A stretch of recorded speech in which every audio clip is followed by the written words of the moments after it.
السلام علیکم ورحمت الله وبرکاته. مسعود یم او تاسو ته د نهم ټولګي فیزیک مضمون تدریسوم. په دې هیله چې روغ او جوړ به وئ.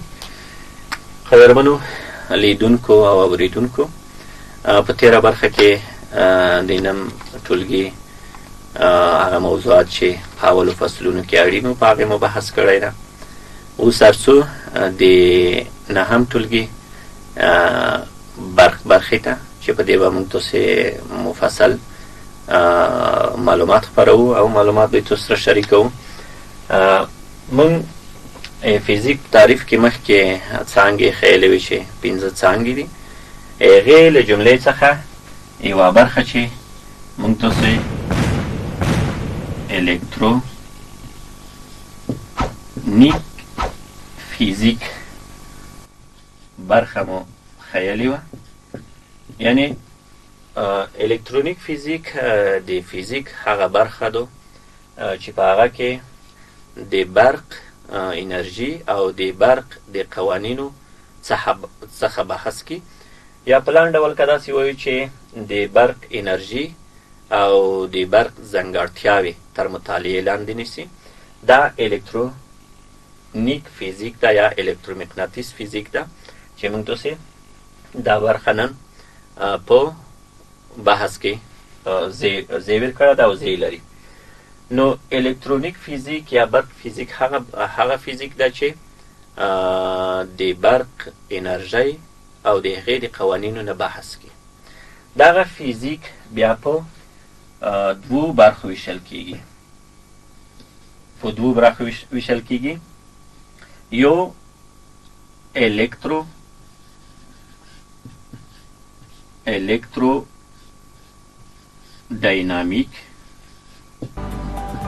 الکترودینامیک فیزیک ده، بل الکتروستاتیک.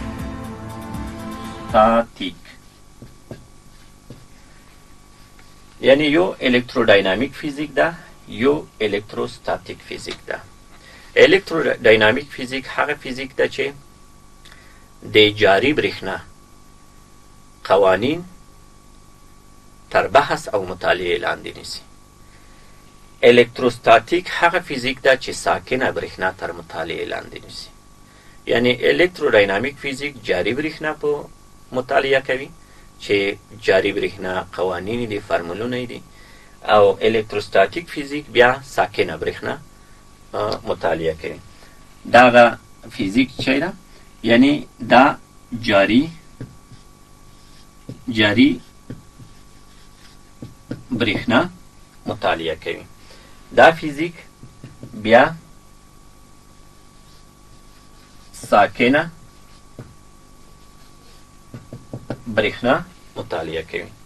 هرڅو جاری برېښنا چې شی ده، جاری برېښنا هغه برېښنا ده چې په یوه هادي کې په منظم ډول هغې الکترونونه حرکت کوي یا د الکترونونو انرژي حرکت کوي. فرض کوو یو سیم ده، په دا کې الکترونونه شته.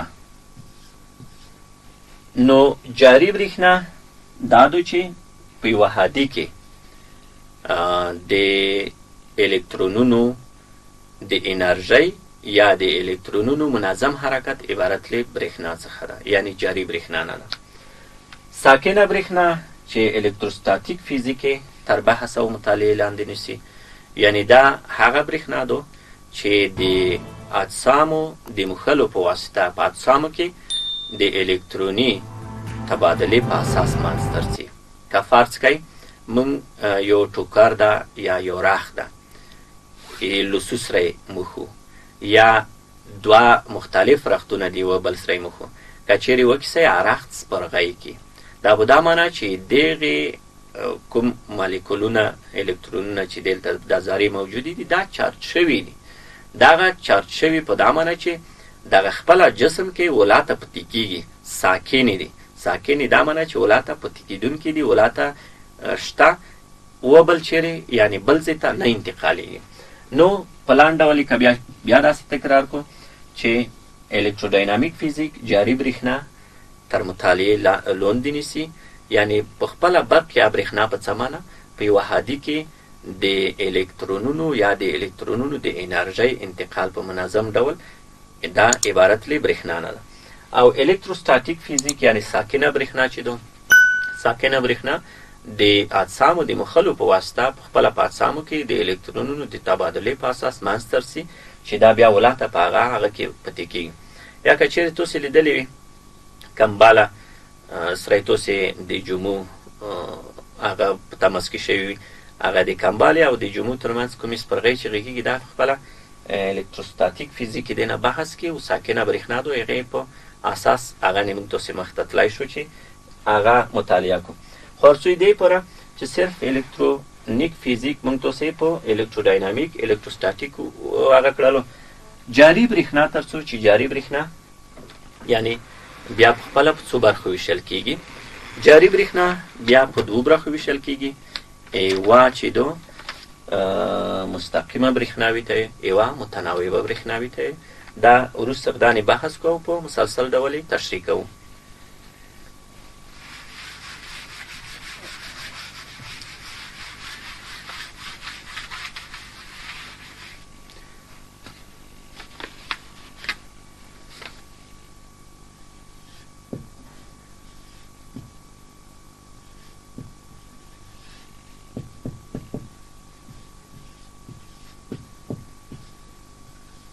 جاري برق چې ده یا جاري برېښنا چې ده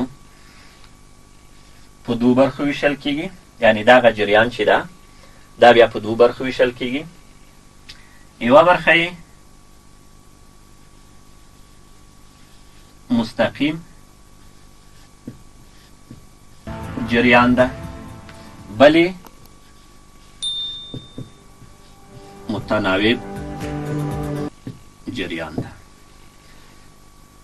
مستقیم جریان که چیرې تاسې د برق آلې کتلې وي یا د برق هغه وسایل چې هغه کې په برق کې موږ تاسې کور وینه وخولو، هغې نه چې کله کور وخولو په هغه نه مستقیم د پورې ډي سي لیکلي وي او د متناوب د پورې اي سي لیکلي وي.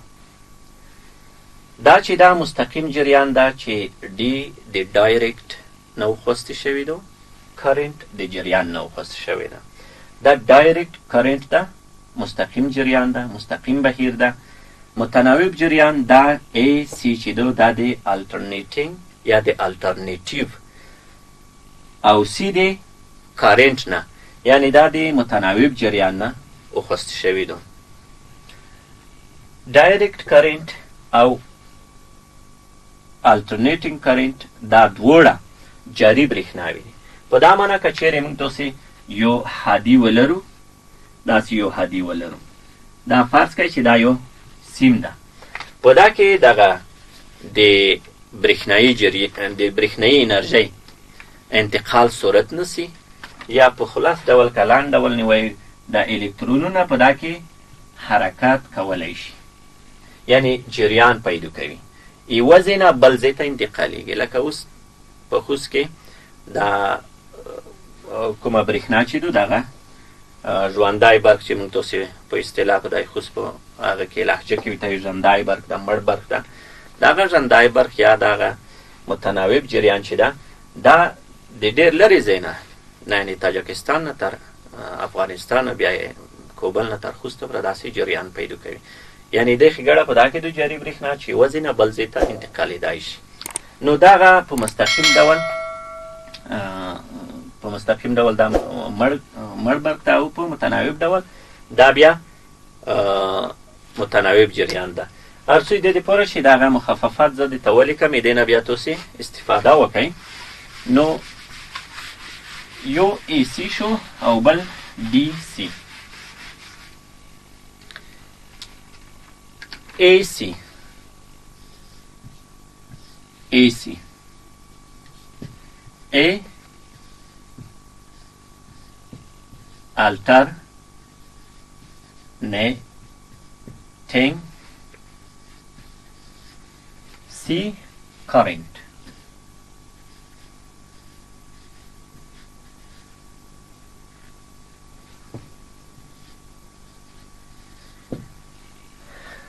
A alternating دا په دا بعضې کتابو کې دا شی لیکلی وي alternative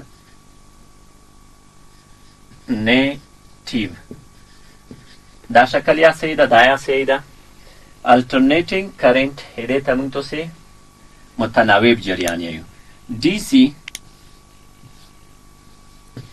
direct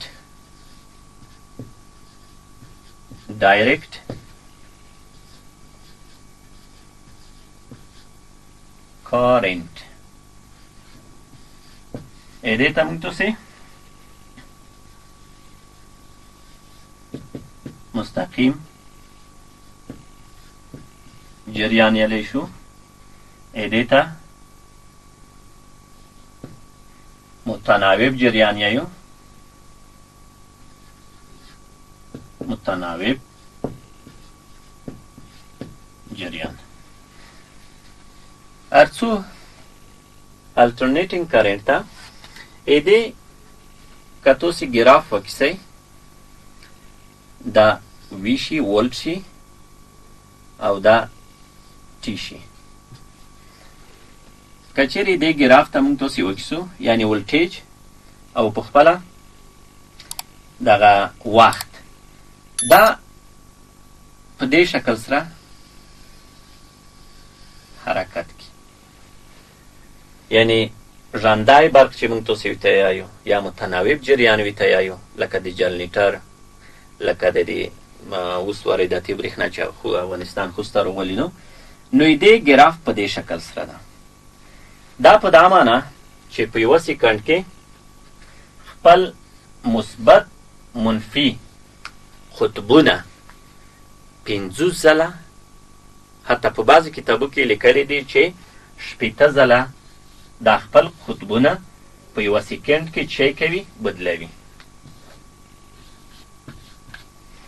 یعنی دا معنی چې ایدې حرکت په یوه طرف نه ده مستقیم نه ده کله مثبت طرف ته وي یعنی کله دې مثبت نه منفي طرف ته وي کله دې منفي نه مثبت طرف ته وي یعنی ګراف یې په دا شکل سره ده نو دې ته موږ تاسې دغه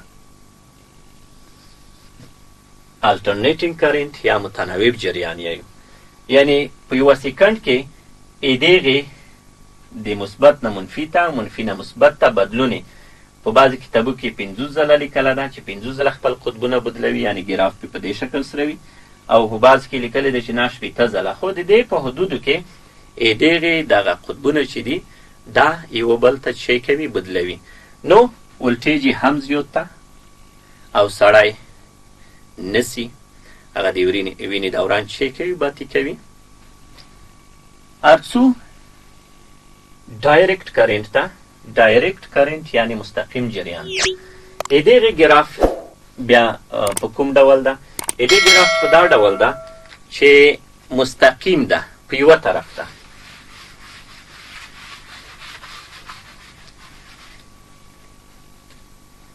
که چیرې موږ دا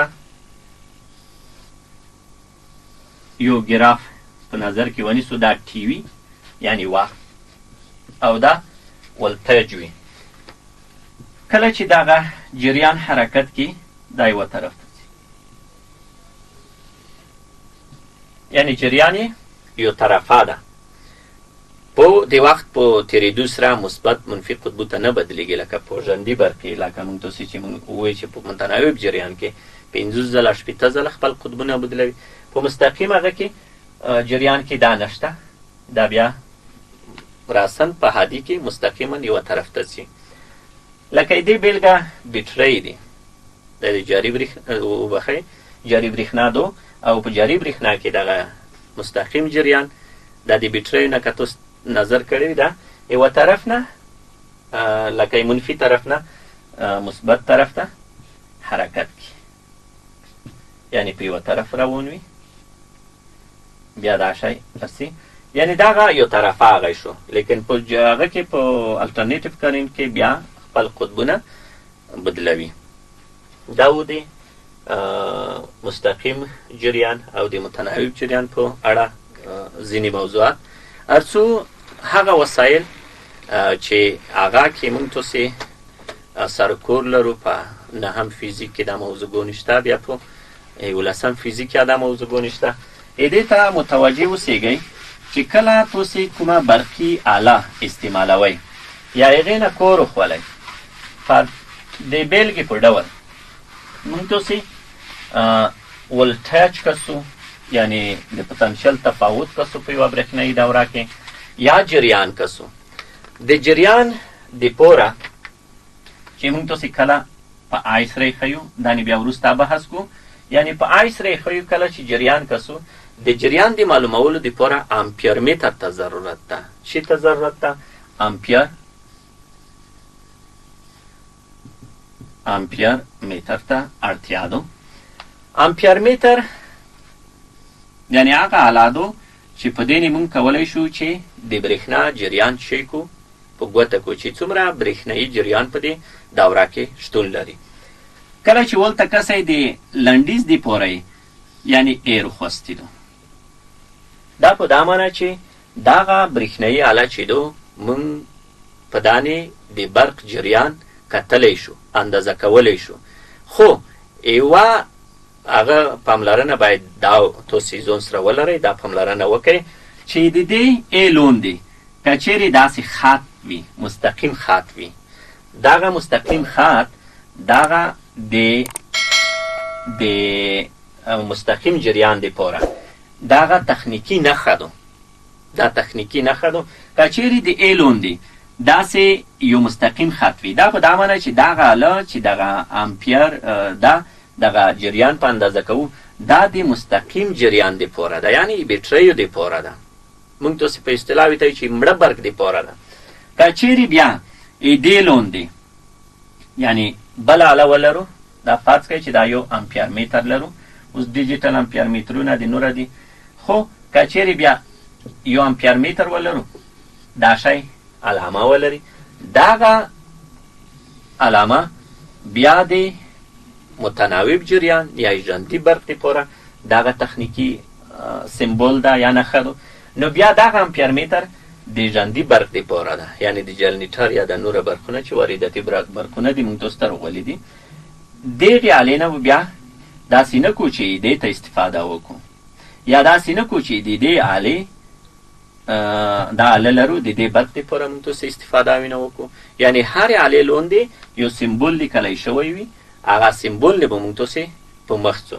دا د ژوندي برق دپاره ده، دا د مړه برق دپاره ده، دا د متناوب جریان دپاره الټرنیټینګ کرنټ دپاره ده، دا د مستقیم جریان یا ډایرکټ کرنټ دپاره ده. هر څو که چیرې ولټیج بیا وکړو، ولټیج بیا شی څه رقم هغه ده، موږ تاسې په 20 سره ښیو، هغه د پتنشل تفاوت ښیي. که چیرې دا موږ فرض کړو چې دا ولټ میتر ده، وی لیکلی ده، دې لاندې که چیرې مستقیم خط وي، دا په دا معنی چې دا د مړه برق دپاره یا د مستقیم جریان دپاره ده. که چیرې دغه ولټیج لاندې داسې یوه نښه وي، بیا موږ تاسې په دا نه پوهېږو چې دا د ژوندي برق یا د متناوب جریان دپاره ده. نو دغې آلو ته په کتو که کله ولټیج کسو، دغه نښې تخنیکي نښې چې دي دغه باید موږ تاسې په نظر کې ونیسو. بیا به ولټیج وښیو، امپیر به وښیو، هغې نه وروسته بیا موږ تاسې په مخ پسې څو. خو صرف دومره یادوري پکار ده چې دغې سمبولونو ته موږ تاسې ځیر وو. هر څو د برق انرژي اهمیت په څه کې ده؟ د برق انرژۍ اهمیت، برقي انرژۍ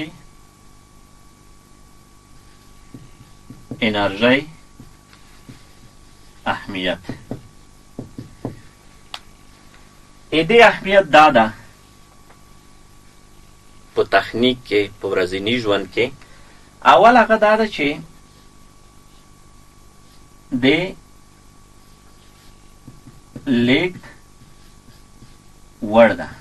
یعنی برقي انرژي چې ده، انرژۍ ډېر ډولونه لري، خو برقي انرژي چې ده دا د لیږد وړ ده. دغه جاري برېښنا څه ده؟ یعنی یوه ځای نه بل ځای ته انتقالیږي، یوه ځای نه بل ځای ته څه کېږي؟ لیږدول کېږي. یوه برخه یې دا ده چې دغه انرژي د لیږد وړ ده. موږ په تخنیک کې، په صنعت کې دی نه په اسانۍ سره کار وخوسته شو، یوه ځای نه بل ځای ته انتقالوی شو دا برېښنا.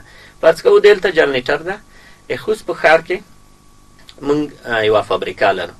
اول ته فابریکه کې بیا میخانیکي کورونه ترسره کېږي، نجاره یوه برخه ده. هغه ماشینونه چې څرخیږي د برېښنایي انرژۍ په واسطه څرخیږي. دا برېښنایي انرژي منبع فرض کوو دلته په دې خوست ملي رادیو ټلویزیون کې قرار لري. اما برق چیرې سي چیرې انتقالیږي؟ خوست ښار ته انتقالیږي. دویم هغه دا ده چې د برقي انرژي په نورو انرژیو بدلیږي. فرض کوو موږ برېښنایي انرژي په حرارتي انرژي بدلوای شو. ژمي په موسم کې موږ تاسې برقي بخاري بلوو. دغه برق په خپله یوه انرژي ده. کله چې په تودوخیزه انرژي بدلوو، دا د تودوخیزه انرژي یو ډول ده چې د برقي انرژۍ په اساس لاسته راوړله ده. یا فرض کوو منکل ده، هغه نه موږ تاسې پخلی کو، یعنی برقي انرژي مو په چی بدله کړه؟ په حرارتي انرژي مو بدله کړه. یا فرض کوو یو کولر ده، کولر هغه پرې په څرخ خرولو یا نوره مسایل په هغه کې کېدي، هغه په برقي انرژي مو په سړولې بدله کړه. یعنی ډېرې برخې دي په تخنیک کې، په صنعت کې چې برقي انرژي یعنی ښېګړی دا ده چې په نورو انرژیو نه بدلیږي. دریم هغه یې دا ده کار یې پاک دی. معنا دا چې کله چې موږ تاسې هغه وسایل چې برقي وسایل دي په تخنیک او په صنعت کې هغې نه کور وخولو، هغې کور صفا وي. کله چې نوره فیزیکي کورونه دي چې هغه د نورو انرژیو په اساس یې لاسته راوړو، هغې کور ښه نه وي. که فرض کو موږ تاسې یوه بیلګه ولرو، موږ که چیرې د هغې برېښنایي بخارۍ نه په ژمي کې استفاده وکړو، کور صفا ده، اتاق به صفا وي، هوا به صفا وي، اتمسفیر به صفا وي، اوزون طبقې د تروپوسفیر ستراتوسفیر د اوزون طبقه عموما به څه وي؟ پاکه به وي. او که چیرې موږ تاسې د لرګیو په عوض نوره ربړونه یا بل څه شی استعمال کړو، دا تودوخیزه انرژي خو لاسته راکوي، خو کور یې څه ده؟ صفا نه ده. یعنی دا درې برخې په نظر کې نسو ګوره ډېرې ښېګړې لري. او دلته وخت کم ده. خدای دې وکړي چې دا معلومات تاسو ته د قناعت وړ وي او په راتلونکي خپرونو کې بیا انشاءالله برق په اړه مفصل معلومات سره شریکوو. خدای مو مل شه او ښه ژوند ولرئ.